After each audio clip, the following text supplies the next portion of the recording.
Human skeletal structure.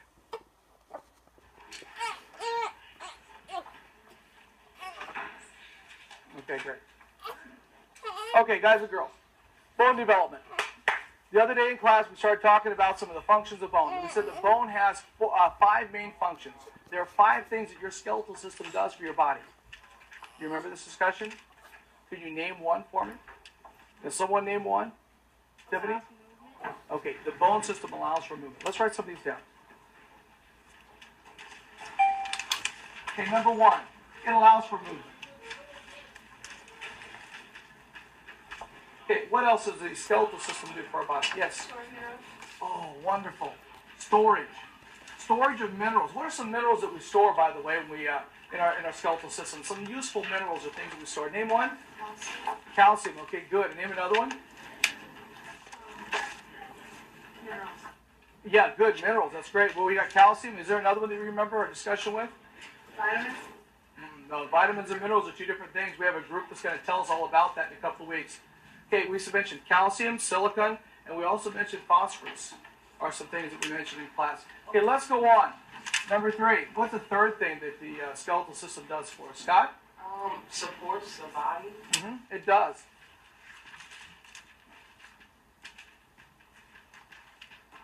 It supports, it adds structure to the body. It supports. Remember the example we gave in class the other day. Those of you that have been camping before, right? We had the tent laying out, and it's all ready to go, and we're gone camping, but we forgot the supports. We forgot the little fiberglass or the aluminum poles that hold it up. How successful are we going to be in making the tent, other than if you go out and get some sticks out of the woods, right? If you forgot your supports, what's the tent going to do? It's going to lay there. We can understand, or we can imagine what our bodies would look like without the skeletal system, how much we could get done. Yes, Tiffany? Makes blood cells. Wonderful answer. What are the 2 types of blood cells that we know that it makes? Red, Kama, you got it? red blood cells and white blood cells. What do red blood cells do for you, Kama? What do we need red blood cells for? Can you tell me? They transport oxygen to the body. Wonderful answer. Transports oxygen. Even transports carbon dioxide back out of the body, right? Good. Transports gases. What do white blood cells do for us? What do white blood cells do? Yeah, go ahead. They help clean out your body from all bacteria and stuff. Very nice answer. Very nice. It helps clean the body, keeps it cleaned out. Bacteria infections, things like that. Okay, number 5. What's the 5th thing that the skeletal system is going to do for us, Brad? It protects us. Okay, good. It protects us. How does it protect us? How does the skeletal system protect us, Daniel? It protects the organs by because it's hard and the organs are soft. Okay, give me an example of an organ that's protected by the skeletal system. Go ahead, name one. Okay, the heart's protected by the organ system. Name another one. Okay, the lungs are protected.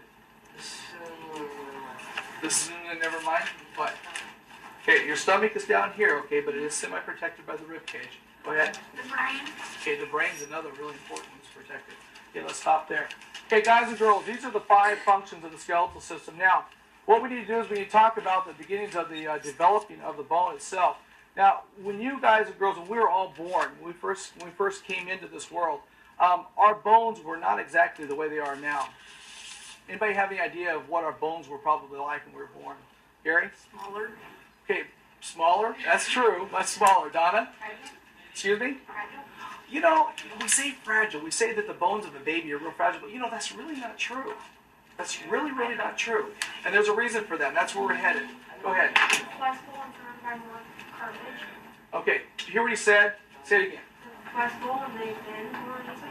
They're flexible, they've been more easy. You said that they were surrounded by... More cartilage.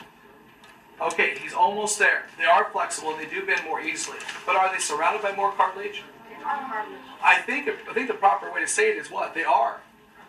They are mainly cartilage. The bones of a young child's body are mainly made up of cartilage. Matter of fact, the way the bones harden or solidify themselves is by adding what to them? And you guys have told me already those things. Okay, good. Say it again. Calcium. Okay, calcium. Say it again. Minerals, good. Calcium, minerals, phosphorus, silicon, all those things added. We know that if we add minerals to the bones, just like we do when we add minerals to the rocks, what's going to happen to the bones? Say it again. They're going to harden. That's why rocks are so hard, is because they have minerals in it. Put your chair down, would you break my chair? Okay, the rocks are so hard because of the mineral content in them, and your bones are so hard because of the mineral content also.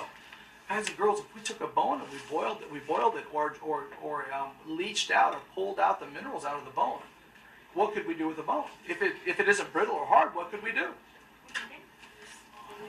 Yeah, bend it. Yeah, guys and girls, we could take a bone and we could tie it into a knot and it wouldn't break. Whoa! We could tie it in a knot and it wouldn't break. So, developing bones. Most of us start out, all little babies, start out with cartilage. Mostly the body's made up of cartilage. Now, where can I find cartilage on my body? How can I see an example of what cartilage is really like? Okay, everybody go. Get yours. Okay, right here, where else? Where else? Go. Your nose. Tip of your nose. Do this. Tell me something about cartilage now. Tell me something about cartilage. What do you know about cartilage now? Go. Okay, it's what? Okay, she said it's bendable. You may not have heard. It's bendable. Yeah? Hurts when you pull it. Yeah, it hurts when you pull it. Go ahead. It's softer than Softer than bone, bendable. It's very flexible and bendable. Squishy. It's squishy. Guys and girls, I think it's amazing though. Even though it is softer and bendable, it does still support. It does still hold up and support. It has shape. It supports the muscle or the flesh around it. So cartilage does have some neat characteristics. If you want to see cartilage up close and personal, next time you eat chicken or chicken breast, go down to the very tip of the breast there, and you got that white rubbery stuff. Ooh, yeah, that's it. That's the cartilage. The ooh's the cartilage. Now, let's talk about a developed bone or the bone structure itself. Now, what I've got up here is an incredible, probably a world-famous picture of a bone that I drew up there myself. I want you to know I did this myself. I did. Okay. Thank you. Throw money now. Okay, here we go. Now, let's talk about some of the different structures. First of all, there's the white out here that surrounds the outside of the bone. It tends to be a sleeve that surrounds the bone. What do we call this sleeve? Does anybody look ahead in their book? No? No? Oh. Everybody say the word. Just a minute. Everybody say the word periosteum. Periosteum. One more time. Periosteum. Periosteum. Periosteum is a protective sleeve that surrounds the outside of the bone. So if we look over here, by the way, what's the longest bone on the human skeleton? What is it? femur. Say it again. Yeah, the femur. Yeah, good. So if I take this femur or any bone here, and I look at this bone right here, if I look at this bone is going to be surrounded by a sleeve or a membrane that's called the periosteum. Now, what's the purpose, or what do you think we could get out of the periosteum? What do you think the purpose of that bone structure could be? Why would you want a sleeve around this bone? Go. Give it more support. Okay, very nice answer. Give it more support. Name something else. What do you think? Take your guesses. Protect it. Good answer. Raw, it might not hurt the bone as much. Protect the bone. Okay, good. Protection, support are the two things I keep hearing. Let's add a couple more things to it. Ready? The periosteum allows food, oxygen, and nutrients to get to the bone by traveling underneath of itself. It allows it to get to the bone. Let's just say, that Eric goes out for track. Let's say Eric goes out for track. He becomes this great long jumper, and during practice, he's running down the runway. He gets to the board. He's counting a step. He's going 1, 2, 1, 2, 3, 1, 2, 3, 4, 1, 2, 3, 4. Off the board. Big hit, boy. Boom. He's up in the air. He's driving forward. He lands, and all of a sudden he realizes, on the takeoff, I hurt my leg. He's got what's called a hairline fracture. Okay, he's got a crack that runs down the face of the bone. Just a little crack. Now, that periosteum is going to be real important now, because the periosteum is a protective sleeve that not only protects and supports, but it's also going to allow nutrients and calcium and other repair needed material to get to that area. It has growth cells in it that's going to allow the growth and repair of that area. It's there for development and also there for repair, not just support and not just to protect, but it's there for repair and growth. The periosteum is really important, especially at your age, for the growth that you guys are going to go through as your bones get longer and you guys get bigger. Let's go down to the next one. The yellow inside.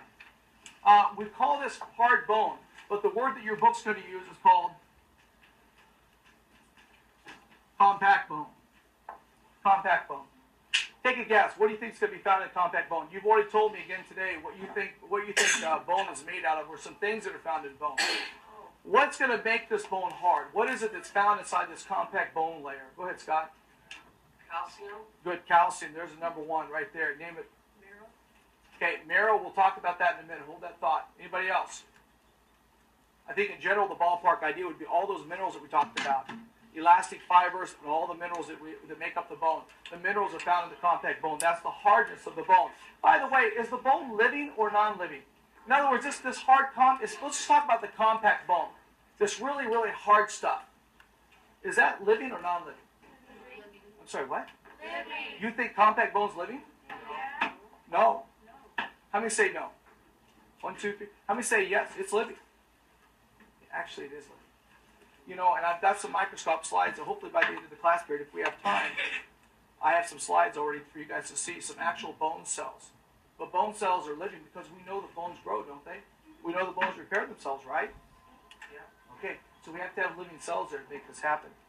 Okay, this is called compact bone. Let's go down a little bit further here. Let's start at the very top here. There's the end of the bone right up here, the very cap of the bone. You know, where all the big structure, where all the support's going to be, where all this pressure is going to be when you're walking and jumping and running, and it's the thickest part of the bone. Anybody know what this part's called? Oh, I like that. You said it soft, but you're absolutely right. Spongy bone. Spongy bone. Guys and girls, spongy bone, because it's made just like, it looks and feels just like a sponge. No, it doesn't feel like a sponge. It looks a little bit like it, but it doesn't feel like a sponge. See, here's why. Look at the skeletal system here. Just think about this. In comparison to the rest of the body, this is pretty heavy, isn't it? I mean, it's all this bone and stuff right here. You think that the body is, a lot of the body weight's made up of bone. It's not true. It's not true at all. All the space that this bone takes up and all the hardness there and everything combined, this 200 and what? How many bones in the average?